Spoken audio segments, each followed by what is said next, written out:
നമസ്കാരം. എക്സിറ്റ് പോളുകൾ UDFന് ഭൂരിപക്ഷം പ്രവചിച്ചതോടെ നാട്ടിൽ നടക്കുന്നതൊക്കെ കണ്ടാൽ നിങ്ങൾ ഞെട്ടിപ്പോവും.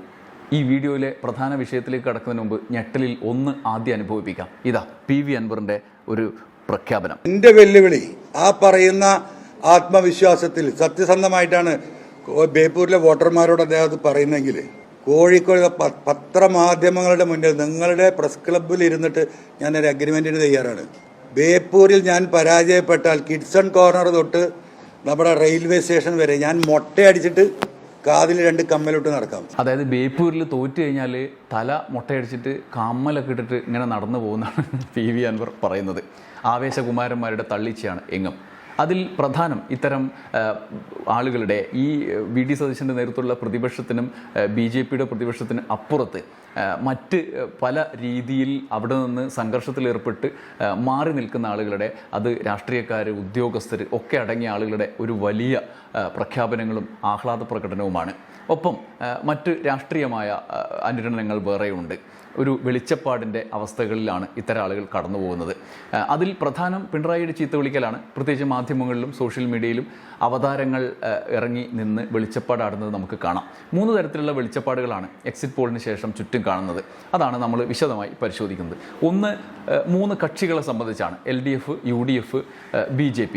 UDF പറയുന്നത് ഇതിലും വലിയ ഭൂരിപക്ഷത്തോടെയാണ് അധികാരത്തിൽ വരിക എന്നുള്ളതാണ്. PD സതീശൻ്റെ നേരത്തെയുള്ള പ്രഖ്യാപനം 100-ന് മുകളിലാണ്. പിന്നീട് അവർ അനൗദ്യോഗികമായി 80-85 എന്ന നിലയിലേക്ക് എത്തിയെങ്കിലും സതീശൻ 100-ൽ നിന്നും പിന്നോട്ട് പോയിട്ടില്ല.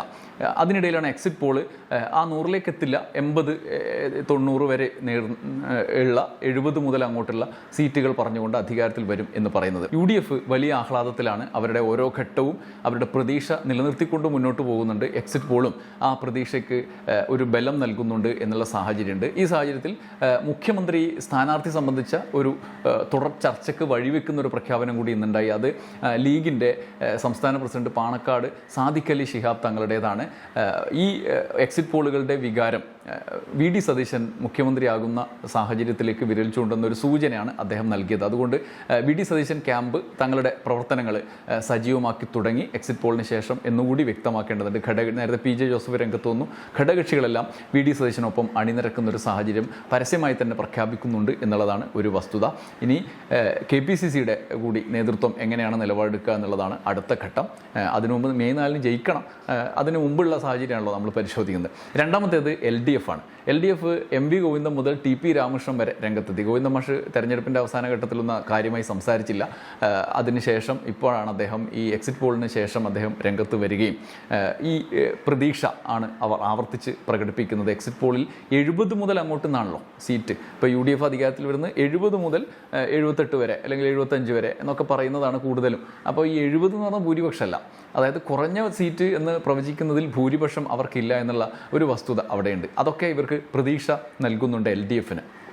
ഗോവിന്ദ മാഷ് പറയുന്നത് അധികാരത്തിൽ ഞങ്ങൾ തന്നെ വരും എന്നുള്ളതാണ്. മാത്രമല്ല കഴിഞ്ഞ തവണത്തെ എക്സിറ്റ് പോളിൽ 20 മുതൽ 30 സീറ്റുകളോളം വ്യത്യാസം വന്നതും അവർ ചൂണ്ടിക്കാണിക്കുന്നുണ്ട്. അതോടൊപ്പം തന്നെ തുടർ ഭരണത്തെക്കുറിച്ചുള്ള എക്സിറ്റ് പോളുകളുടെ വീഴ്ചകൾ, അതായത് അത് കറക്റ്റ് അല്ലാത്ത സാഹചര്യം വരുന്നുണ്ട് എന്നുള്ളതും അവർക്ക് ആത്മവിശ്വാസം നൽകുന്നുണ്ട്. ഉദാഹരണത്തിന് 2023 മധ്യപ്രദേശ് തെരഞ്ഞെടുപ്പ്, അന്ന് BJPയാണ് അവിടെ ഭരിച്ചത്. കോൺഗ്രസ് വരും എന്ന് പറഞ്ഞെങ്കിലും തുടർ ഭരണമാണ് ഉണ്ടായത് എന്നുള്ള വസ്തുത. ഇപ്പോൾ തമിഴ്നാട്ടിലും പശ്ചിമ ബംഗാളിലുള്ള എക്സിറ്റ് പോളുകൾ, തമിഴ്നാട്ടിൽ തുടർഭരണം പറയുന്നുണ്ട്, ഏതോ ഒരു എക്സിറ്റ് പോൾ മാത്രമാണ് TVKക്ക് ഭൂരിപക്ഷം പറയുന്നുണ്ട്. അതേസമയം ബംഗാളിൽ സമ്പൂർണ്ണമായി BJP അധികാരത്തിലേക്ക് വരും എന്നാണ് പറയുന്നത്. അതിൻ്റെ സാധ്യത എത്രത്തോളം ഉണ്ടെന്ന് ഇപ്പോൾ നമുക്ക് ഉൾക്കൊള്ളാൻ കഴിയാത്തത്രയും വലുതാണ്. അത്രയും വലിയ റിസൾട്ട് വരില്ല എന്ന് നമുക്ക് പറയാൻ പറ്റില്ല. ജനങ്ങൾ വോട്ട് ചെയ്തതാണ്. അതുകൊണ്ട് പക്ഷേ നിലവിലെ യുക്തി അനുസരിച്ച് പറ്റില്ല, സാധ്യതയില്ല എന്നുള്ളതാണ്. കേരളത്തിലും സമാനമായ പ്രതീക്ഷയാണ് ഇവർ പുലർത്തുന്നത്.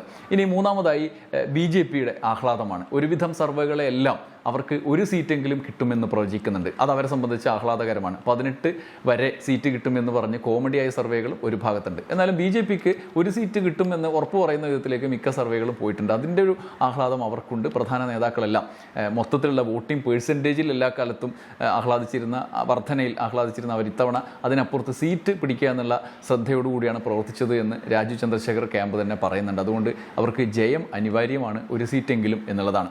ഇനി ഇതാണ് രാഷ്ട്രീയ പാർട്ടികളുടെ സ്ഥിതി. ഇനി രണ്ടാമത്തേത് സർവേകളുടെ അടിസ്ഥാനത്തിലുള്ള ആഭ്യന്തര രാഷ്ട്രീയ നീക്കങ്ങളാണ്. അതിൽ പ്രധാനം നേരത്തെ പറഞ്ഞ പോലെ വി ഡി സതീശൻ ക്യാമ്പ് ഉണർന്നു കഴിഞ്ഞു എന്നുള്ളതാണ്. ലീഗ് രംഗത്തെത്തി. പാണക്കാട് സാദിഖ് അലി ശിഹാബ് തങ്ങൾ തന്നെ ഇതുമായി ബന്ധപ്പെട്ട പ്രതികരണം നടത്തി. നേരത്തെ ലീഗ് ഇതുമായി ബന്ധപ്പെട്ട ഒരു നേതൃയോഗത്തിന് ശേഷം ജനവികാരത്തിനൊപ്പം നിൽക്കണം എന്നുള്ള ആഹ്വാനം നടത്തിയിരുന്നു. കെ സി വേണുഗോപാലും രമേശ് ചെന്നിത്തലയും എക്സിറ്റ് പോളിന് ശേഷം കാര്യമായി രംഗത്ത് വന്നിട്ടില്ല. എക്സിറ്റ് പോൾ ഇതല്ല, ഇതിനപ്പുറത്ത് പോകും, എക്സിറ്റ് പോളൊന്നും കറക്റ്റ് അല്ല എന്ന് കെ സി വേണുഗോപാൽ പ്രകടിപ്പിച്ചിട്ടുണ്ട് അഭിപ്രായം. അതിനപ്പുറത്തേക്കുള്ള ചർച്ചകൾ ഈ എക്സിറ്റ് പോളിന് ശേഷം കോൺഗ്രസിലേക്കുള്ള കാര്യങ്ങൾ നടന്നിട്ടില്ല. വി ഡി സതീശൻ ക്യാമ്പാണ് ഉണർന്നിട്ടുള്ളത് എന്നുള്ളതാണ് മുഖ്യമന്ത്രി സ്ഥാനത്തേക്കുള്ള ആ ഒരു പ്രതീക്ഷ പങ്കുവെച്ചുകൊണ്ട്. ഇതേസമയം സി പി എമ്മിനെ സംബന്ധിച്ച് അവരുടെ LDF-ന്റെ സാധാരണ രീതികളുണ്ട്. മെയ് 4 കഴിഞ്ഞായിരിക്കും ഇത്തരത്തിലുള്ള ചർച്ചകളിലേക്ക് കടക്കാതെ മുഖ്യമന്ത്രി ആയാലും പ്രതിപക്ഷ നേതാവായി ആയാലും കടക്കുക. പക്ഷേ എക്സിറ്റ് പോളുമായി ബന്ധപ്പെട്ട് അവർ വലിയ ഇതിൻ്റെ പേരിലുള്ള ആശങ്കകൾ പങ്കുവെക്കുന്നില്ല എന്നുള്ളതാണ്. സാധാരണ എക്സിറ്റ് പോളുകളുള്ള സമീപനം തന്നെ ഇത്തരത്തിൽ മുന്നോട്ട് വെക്കുന്നുണ്ട്. മറ്റ് ചർച്ചകളിലേക്കൊന്നും കടന്നിട്ടില്ല. മുഹമ്മദ് റിയാസിനെ പോലുള്ള ആളുകൾ, MV ഗോവിന്ദ മാഷും ഒപ്പം TP രാമകൃഷ്ണൻ അടക്കമുള്ള ആളുകൾ പ്രതികരണവുമായി വന്നിട്ടുള്ളത് അവരുടെ നേരത്തെയുള്ള പ്രതീക്ഷ പങ്കുവെച്ചുകൊണ്ടാണ്. ഇതാണ് രാഷ്ട്രീയ പാർട്ടികളുടെ ആഭ്യന്തര കാര്യത്തിലെ പ്രധാന അവസ്ഥ. മൂന്നാമത്തേതാണ് പ്രധാനപ്പെട്ട കാര്യം. എക്സിറ്റ് പോളുകൾ ഉണ്ടാക്കിയ അനുരണനങ്ങളിൽ ഉദ്യോഗസ്ഥ തലത്തിലെ കാര്യം. നമ്മൾ തുടക്കത്തിൽ കണ്ട PV അൻവറിൻ്റെ പ്രതികരണത്തിന് സമാനമായ നിലയിലുള്ള വെളിച്ചപ്പാടുകൾ IAS തലത്തിൽ ഉള്ള ആളുകളിൽ നിന്നും കാണുന്ന വളരെ വ്യത്യസ്തമായൊരു സാഹചര്യം ഇത്തവണയുണ്ട്. ഒരു സർക്കാരിൻ്റെ 5 കൊല്ലം പൂർത്തിയാക്കാറാകുമ്പോൾ പതിവായി കാണാറുള്ള സംഭവങ്ങളാണ് ഉദ്യോഗസ്ഥരുടെ പടപ്പുറപ്പാടുകൾ. അതുവരെ എല്ലാം സഹിച്ച് നിലവിലെ സർക്കാരിനെ നയിക്കുന്നവരോടുള്ള വിയോജിപ്പുകൾ അടക്കിപ്പിടിച്ച് എല്ലാത്തിൻ്റെയും ഒപ്പം നിന്ന് പലരും മറ്റൊരു സർക്കാർ വരാറായി, ആ സർക്കാരിൻ്റെ കാലാവധി തീരാറായി എന്നാകുമ്പോൾ പരസ്യമായി പടപ്പുറപ്പാടും മറ്റുമൊക്കെ പറഞ്ഞ് രംഗത്തിറങ്ങുക സാധാരണമാണ്. എന്നാൽ ഇത്തവണ കുറച്ചുകൂടി വ്യത്യസ്തമായൊരു അനുഭവമാണ്. അവർ അതിൻ്റെ തുടർച്ചയായി കാട്ടിക്കൂട്ടുന്നത് എന്തൊക്കെയാണ് എന്നുള്ളതാണ്. PV അൻവറിൻ്റെ സമാനമായ നിലയിൽ പല രീതിയിലുള്ള വെല്ലുവിളികളും ആരോപണ പ്രത്യാരോപണങ്ങളിലേക്കും കടക്കുന്നു എന്നുള്ളതാണ്. വരാനിരിക്കുന്നവരുടെ പ്രീതി പിടിച്ചു പറ്റാനുള്ള പല അടവുകളും മറ്റ് മുൻകാലങ്ങളിലേക്കാൾ വ്യത്യസ്തമായി പയറ്റുന്നുണ്ട്. TP സെൻകുമാറിനെ UDF-ഉം ജേക്കബ് തോമസിനെ LDF-ഉം ഒക്കെ തിരിച്ചിതുപോലത്തെ ആളുകളെ കണ്ടെത്തി ഉപയോഗിച്ചിട്ടുള്ളത് നമ്മൾ കണ്ടിട്ടുള്ളതാണ്. പക്ഷേ അവർക്കൊക്കെ പിന്നീട് എന്ത് സംഭവിച്ചു എന്ന് കേരള രാഷ്ട്രീയം പറഞ്ഞു.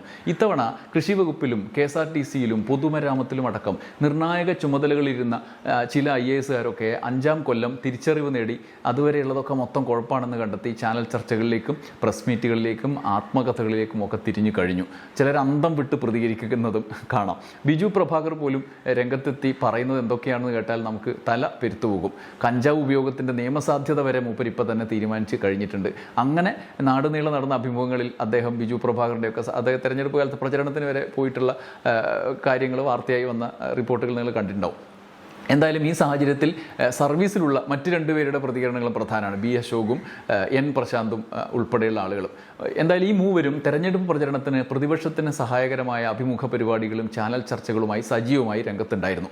ഉദ്യോഗസ്ഥരുടെ തൊഴിൽ നിബന്ധനകൾക്കപ്പുറത്ത് അഡ്വക്കേറ്റ് ജയശങ്കറും ശ്രീജിത്ത് പണിക്കരും ഒക്കെ ചെയ്യുന്നത് പോലെ തന്നെ ചാനൽ ചർച്ചകളിലൊക്കെ നിത്യം വന്നിരിക്കുക എന്നുള്ളതൊക്കെ നമ്മൾ ഒരു വകുപ്പ് സെക്രട്ടറിയുടെ ഭാഗത്തു നിന്നോ അല്ലെങ്കിൽ വൈസ് ചാൻസലറുടെ ഭാഗത്തു നിന്നോ ഒക്കെ നമ്മൾ കണ്ടിട്ടില്ലാത്ത പരിപാടിയാണ്. എന്തായാലും B അശോക് അമ്മാതിരി രീതികളിൽ ഈ കാലത്ത് അദ്ദേഹം പ്രത്യക്ഷപ്പെടുന്നത് നമ്മൾ കണ്ടു. ഒടുവിൽ B അശോകിന് സസ്പെൻഷൻ വരെ ലഭിച്ചിരിക്കുകയാണ്. അശോകിൻ്റെ ചാനൽ ചർച്ചകളിലെ വ്യത്യസ്തമായ സമീപനങ്ങളുണ്ട്. ഇപ്പോൾ ഒരു മോഡൽ അദ്ദേഹം സസ്പെൻഷനിൽ നിൽക്കുകയാണ്. കഴിഞ്ഞ ദിവസം സസ്പെൻഷൻ വന്നു, അത് അദ്ദേഹം അംഗീകരിക്കുന്നില്ല എന്ന് പറഞ്ഞു. കാവൽ സർക്കാരാണ് സസ്പെൻഡ് ചെയ്തത് എന്ന് പറഞ്ഞു. അത് വരുന്ന സർക്കാർ നോക്കിക്കൊള്ളുന്നൊക്കെ പറഞ്ഞിട്ടുണ്ട്. ഏതായാലും അശോകിൻ്റെ ചർച്ചകളിലെ ഈ ഇത്തരത്തിലുള്ള നടപടിക്ക് വിധേയമായ ലേഖനങ്ങളുടെയും ചർച്ചകളുടെയൊക്കെ ഒരു മോഡൽ ഞാൻ നോക്കാം. എക്സിറ്റ് പോളിൻ്റെ ആത്മവിശ്വാസത്തിൽ വിനു വി ജോണുമായി ഇന്നലെ നടത്തിയ ചർച്ചയിലെ ആവേശ പ്രയോഗങ്ങൾ നോക്കുക. അദ്ദേഹം പറയുന്നു, മുഖ്യമന്ത്രി പിണറായി വിജയൻ എല്ലാ വിഭാഗങ്ങളുടെയും വിശ്വാസം നഷ്ടപ്പെട്ട ആളാണ്. ന്യൂനപക്ഷ വിഭാഗങ്ങളുടെ മുന്നിൽ എല്ലാ വഞ്ചനയുടെയും ആളായിട്ട് തിരസ്കാരം ഏറ്റുവാങ്ങി കഴിഞ്ഞു. ഇനി റിസൾട്ട് വരാനേ ഉള്ളൂ. ശ്രീ വിനു, ഇന്ന് രാത്രി നിങ്ങളെല്ലാം സാക്ഷി നിർത്തി ഞാൻ തുറന്നു പറയുന്നു, എൻ്റെ പബ്ലിക് സർവീസിൽ ഇതുപോലെ പരാജയപ്പെട്ടു പോയ നിസ്സംഗനായിട്ടുള്ള ജനങ്ങളോട് ക്രൂരത കാട്ടിയൊരു വ്യക്തിയെ ഞാൻ കണ്ടിട്ടില്ല, ഒരു വ്യക്തിയെ ഞാൻ കണ്ടിട്ടില്ല എന്നാണ് അശോക് പറയുന്നത്. അതായത് ഏറ്റവും വ്യക്തിപരമായി ശത്രുതയുള്ള ആളെപ്പോലും അങ്ങനെ കണ്ടിട്ടില്ല. അമ്മാതിരി കൊള്ളാത്ത ആളാണ് പിണറായി വിജയൻ എന്നാണ് മൂപ്പരാവുന്നത്. 24-ന് ശേഷം കേരളത്തിൽ ഗവൺമെൻറ് ഇല്ല എന്നുള്ളതാണ് സത്യം. ഇരുണ്ട ഭൂതകാലത്തെക്കുറിച്ചുള്ള പരസ്യങ്ങളടക്കം സംപ്രേഷണം ചെയ്യാനുള്ള തൊലിക്കട്ടി, ഉളുപ്പില്ലായ്മ, അതിന് ജനങ്ങൾ കൊടുക്കുന്ന ശിക്ഷ പൂർണ്ണ തിരസ്കാരമാണ് എന്നാണ് B അശോകിൻ്റെ ഭാഷയിൽ അദ്ദേഹം ഏഷ്യാനെറ്റ് ന്യൂസിൽ പറഞ്ഞത്. 10 കൊല്ലം ഉള്ളിൽ അടക്കിപ്പിടിച്ച സകല കലിപ്പും ലേഖനത്തിലും ചാനൽ ചർച്ചയിലും അഭിമുഖങ്ങളിലും മോദി ഭക്തി പ്രകടിപ്പിക്കുമ്പോഴും എല്ലാം പ്രകടിപ്പിച്ചതിനപ്പുറത്താണ് എന്ന് ഇന്നലത്തെ ഏഷ്യാനെറ്റ് ന്യൂസ് ചർച്ചയിലെ ആക്ഷേപങ്ങൾ വ്യക്തമാക്കുന്നു.